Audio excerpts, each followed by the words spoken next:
Is this being recorded?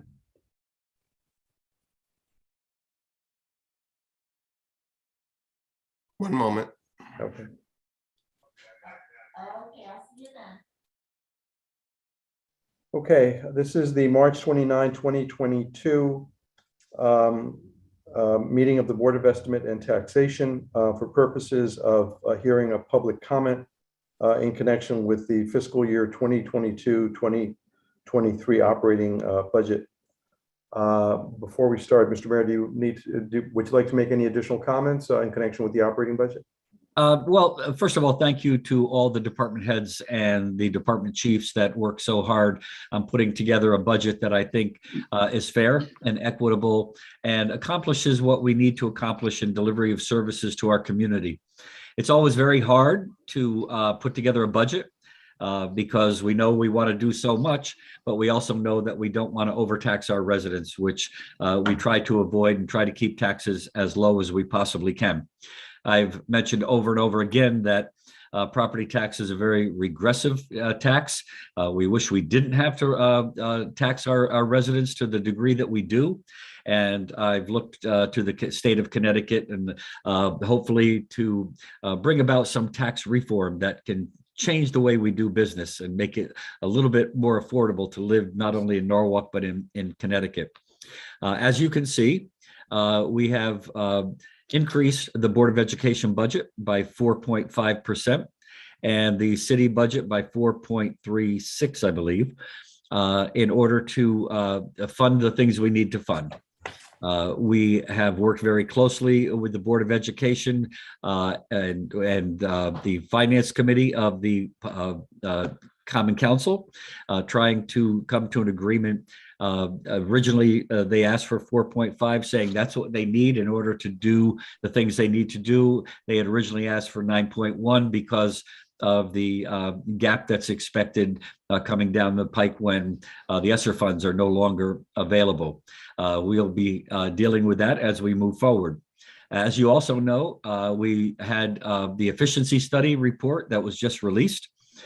They did a tremendously deep dive into city and Board of Education or Norwalk Public Schools operations, and I think they came out with some really good recommendations. And we're going to be having each department work towards looking at the recommendations made for their individual departments and looking at what can be implemented immediately, what might take a little bit longer so that we can start taking advantage of the efficiencies, taking advantage of reducing duplication of effort, reducing or consolidating jobs and partnering with the Norwalk Public Schools where we can. One of the big things that they pointed out was our information technology, where we are pretty much far behind a lot of where we should be. So they've recommended a chief information officer. They've recommended a chief information security officer. And we're looking at that and seeing if we can't combine the two or how we might be able to move that forward. In this day and age, we know that hackers are out there. They're looking to get into a system whenever and wherever they can. And we are certainly as vulnerable as the rest. And we want to make sure that we tighten up our security system, tighten up our IT system. So again, we went through the efficiency study. The Evergreen was quite complimentary of the city of Norwalk with having the courage to bring in outsiders to take a look at how we do business, where we can improve, and how we might be able to do things well. It's not a condemnation on anybody or anything. Our systems have been in place for a while, but it's time to bring in fresh eyes with different degrees of experience and expertise in order to take a look and see where we can do better. I've always asked, look, we know we do a lot of things really well. There are some things we could do better, and that's what I'm interested in knowing. What kinds of improvements can we make so we can do a better job in areas where we might be lacking a little bit? So as I say, we just got the study. We're doing a reread of it. I would encourage everybody to take a look at that study to, if nothing else, you'll see and you'll be quite impressed, I believe, on how the city runs, the systems, the operations, how we move forward, and how the kinds of things that we do on a daily basis. It's really quite impressive, and I would recommend that anybody who wants to know more about the city take a look at it and read it. And like I said, I think you'd be quite impressed. So I thank all the departments. As you know, when they came in with their original operating budget request, and after we made the approvals, I asked them to come out with a 0.5% reduction of their operating budget. And that was done like it was last year. And again, they all cooperated and did what they had to do in order to reduce their request by 0.5%. And so we look forward to implementing this operating budget. It's been a very challenging time, but we've gotten to this point, and I look forward to working with that budget during the next fiscal year. Thank you, Mr. Mayor. In the past, when we've done this live, and I know we did this once before on Zoom, there was a list of people that had signed up to speak. I'm not sure if folks have emailed us with their emails, and if there's a sign up of some sort for people to comment. Is there anyone that would know that? Look on the attendees, and Diane La Rochella has her hand raised. I don't know if anybody had contacted Ms. Dixon or contacted anybody else and asked to be on the list of speakers. But I know that one speaker has her hand raised. I don't see Diane. Correct.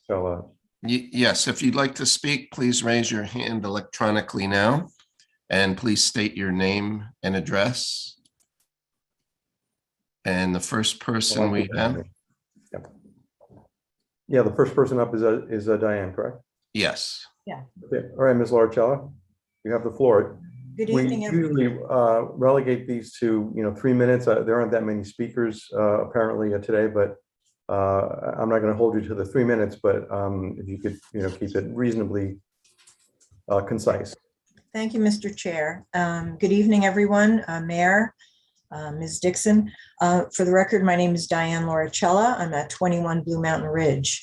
It's been in a tradition that I speak about the operating budget, because many years ago, when there was a particular topic that I was interested in, I learned why it was or was not included. Since that time, decades later, I understand the budget. This year, it wasn't that easy to read the line by line.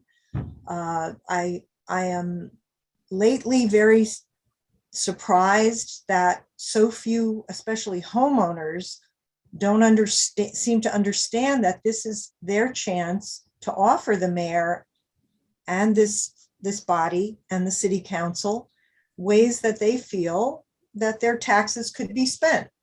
I would offer that in the future, this body considers having a listening session before the public hearing that goes to each district in the city through the Common Council district members to help people understand how the budget is conceived and what the revenue versus the expenditures.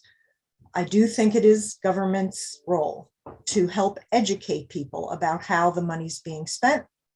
With that, I wanted to say that I wanted to thank and congratulate the city and the mayor for having and doing, and Mr. Dasrowitz for doing this efficiency study.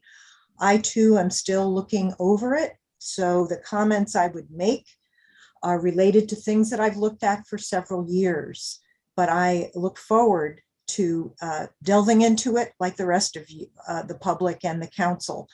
I do ask, Mr. Mayor, if you would be interested in having a public listening session in the near future, so that citizens that want to offer suggestions and have ideas would be heard by you and those of you that are spending our money.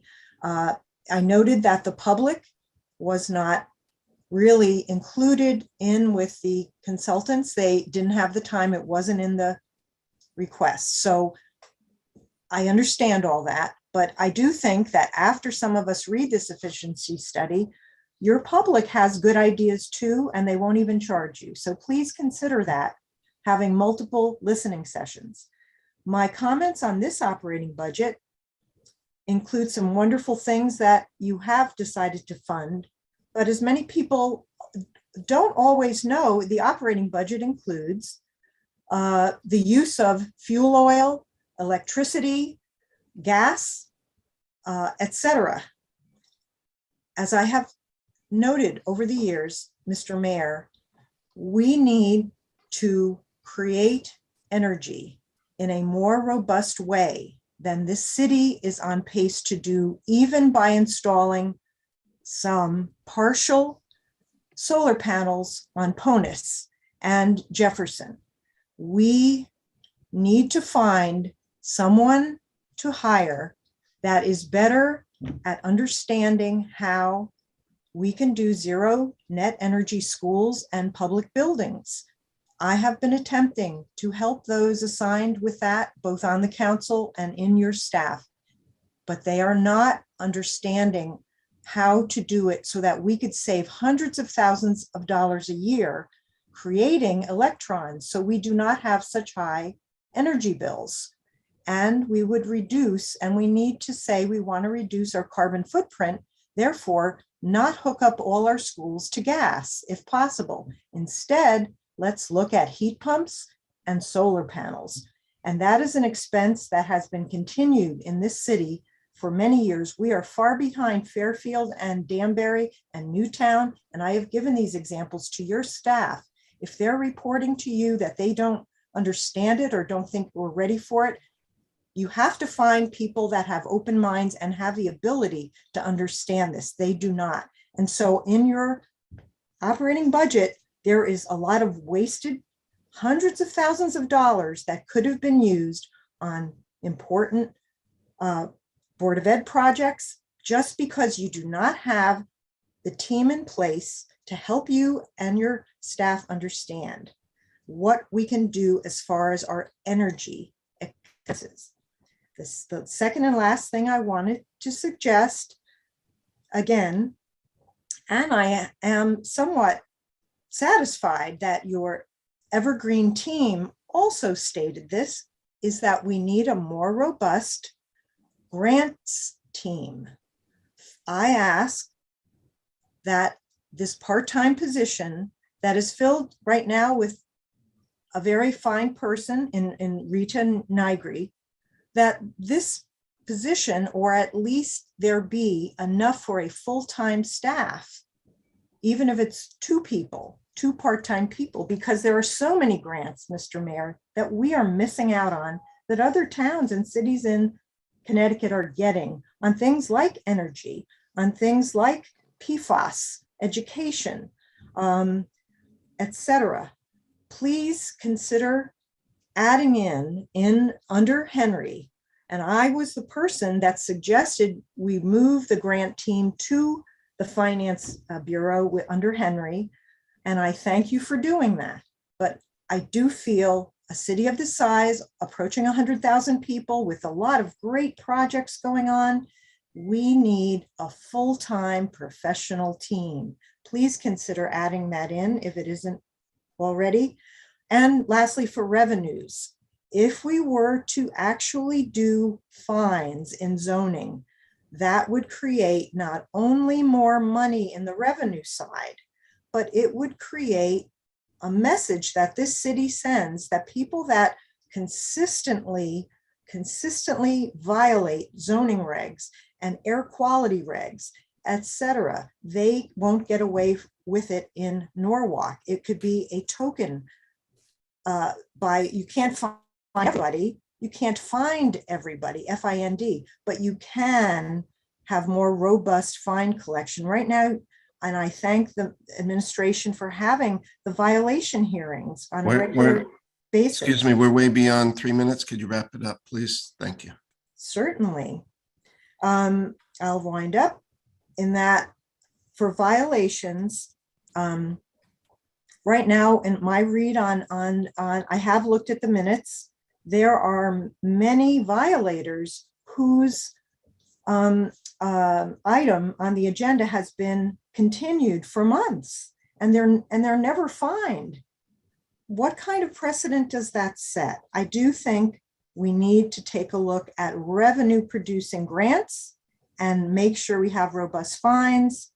And lastly, put in money for the noise ordinance, because right now the city has not enacted the good work we all did several years ago. Thank you for listening, and please consider my very good suggestions in love of my city. Thank you.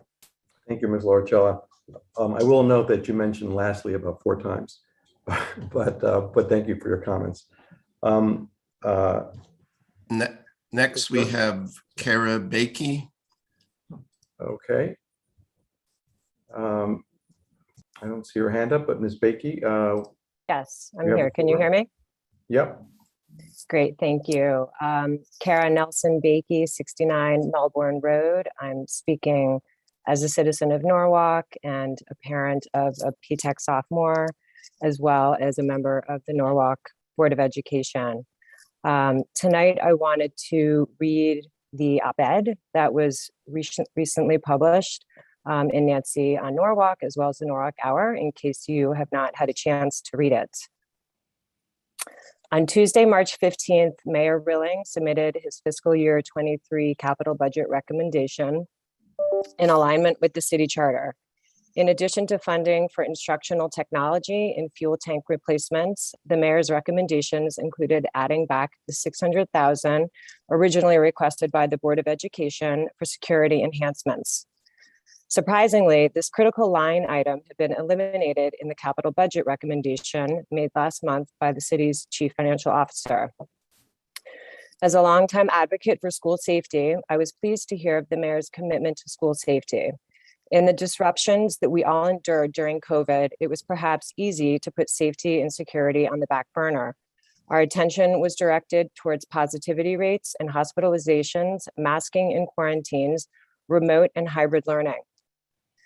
As co-founder of the Connecticut chapter of Moms Demand Action for Gun Sense in America, an organization founded in the wake of the mass shooting at Sandy Hook, I'm keenly aware of the challenges that school boards and communities face in keeping schools safe.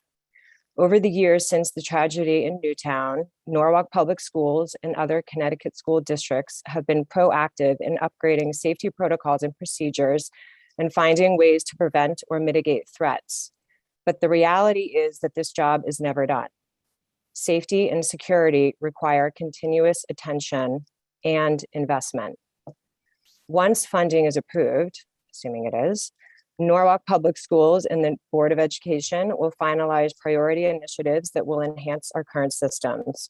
Priorities will include further securing our facilities, increasing cameras and the ability to monitor activity in and around school buildings, and ensuring that mechanisms are in place for effective and efficient communications. A specific action plan will be developed working with school safety experts, the city's first responders, and the district safety and security task force, of which I am a member. Like my fellow board members, I'm passionate about making sure that all children have the opportunity to learn in safe and supportive environments. Safeguarding our students and staff should always be our highest priority. Norwalk's commitment to funding school safety demonstrates that we as a community value our children and support our families.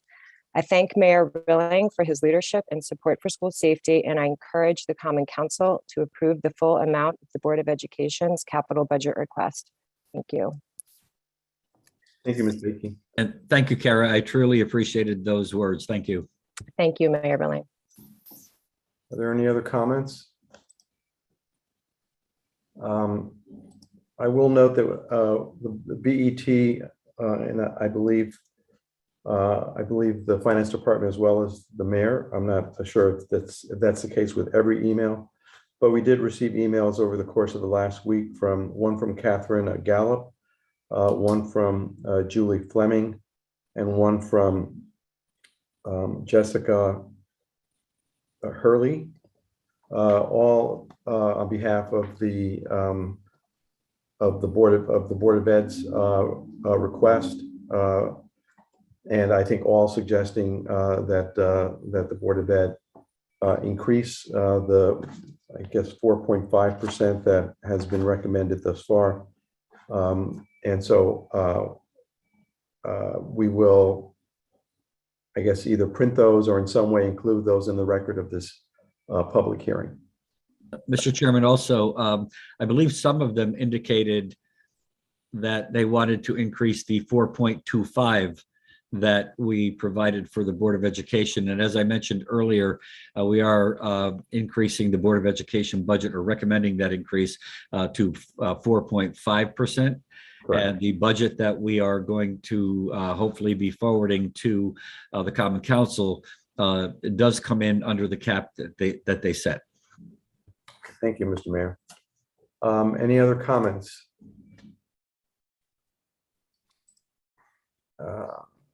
No other comments. It's 6:51. This meeting was scheduled to start at 6:30.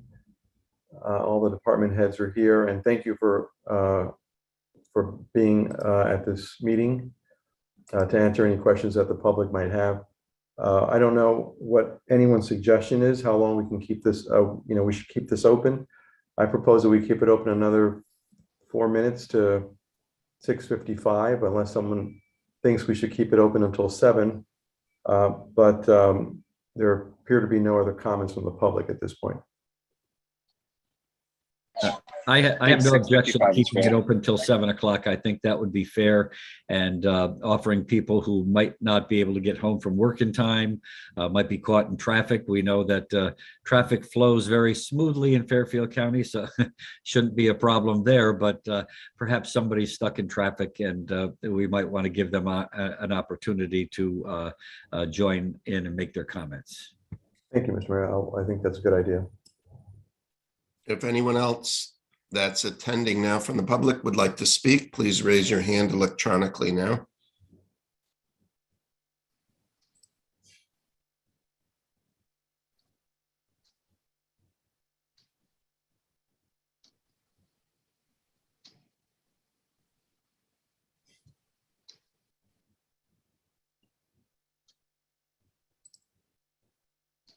So I stopped by and picked up a copy of the Evergreen report, and it's quite extensive, and I'm looking forward to reading at least portions of it, and not the entire thing. It's a very big report. And actually, the way it's written, it's a very easy read. And as I mentioned earlier, it really they did a deep dive into the operations of the city and of the Norwalk Public Schools, the Board of Education, and anybody that wants a primer on government and how the city operates and the relationships between departments and the systems that we have in place and the methodology that we use, I would recommend that you take a look at it. It's really, to me, it's really interesting, and I think most people would find it interesting as well. Dr. Estrella, since you're the other half of the budget in this city, do you have any comments that you'd like to make? Not at the time. I just want to thank the mayor and his team for making a concerted effort around the capital budget, particularly in areas that we had concerns if it were not funded, particularly the safety and security component. As you know, it's an area that we want to continue to enhance to ensure that as we are educating our children, not only are we ensuring that they have the tools that they need to succeed in that area, but also that when they're coming to the learning environment, that they're safe. And there are a number of factors that we want to improve upon. So these resources will allow us the opportunity to be able to do that. So we're really excited of the possibility of having those resources. Another element is the element around our technology. One of the positive things that happen in the COVID era, I'm acting as if it's over, but I'm going to stay optimistic. it has been that we have become a one-to-one device district. And we want to continue to maintain that throughout the scope of the years ahead. In order to do that, we need to continue to invest in the hardware to do that, continue to have that available. And as you probably know, we've applied to a number of grants, which we have been granted to maintain the hardware, particularly at the middle school level. But we have to continue to do the same throughout the different grade bands. So we're also very appreciative of the fact that element of the capital budget was increased to allow us to continue the great work that has already started. The one thing that I asked the BET and the mayor to continue to keep in consideration is the South Norwalk Incubator, and hopefully finding creative ways in which we can fund the initiation of that work, because I want to make sure that as we continue to design the path forward for the South Norwalk School, that we're keeping in mind that we want to do it well, and we want to start that process now so that when the building is built, and I'm going to stay optimistic that this is happening, we have the educational infrastructure already in place to continue to support the students of South Norwalk. Thank you, Doctor. Appreciate the comments. Is there anyone else that'd like to comment, since it's not quite 7 o'clock yet, and I'm not sure that there are any hands up? Is there any other department head that'd like to say anything?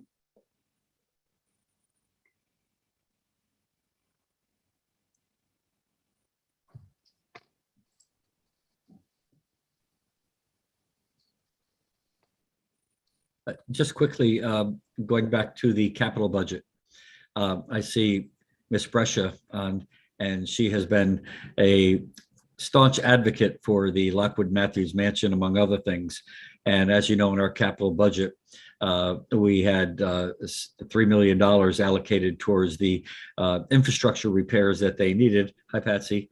And I want to also thank Senator Duff for getting a grant from the state for $3 million to help them move forward. They have a lot of work that needs to be done inside, and they can't do it in piecemeal. It has to be all done at the same time. So we're trying to work with them, and we did include that along with Senator Duff. So that'll be a $6 million allocation towards the Lockwood Matthews Mansion, which, as we know, is one of the jewels of Norwalk. We're very fortunate to have two mansions in the city of Norwalk. We have Gallagher Estates and we have Lockwood Matthews.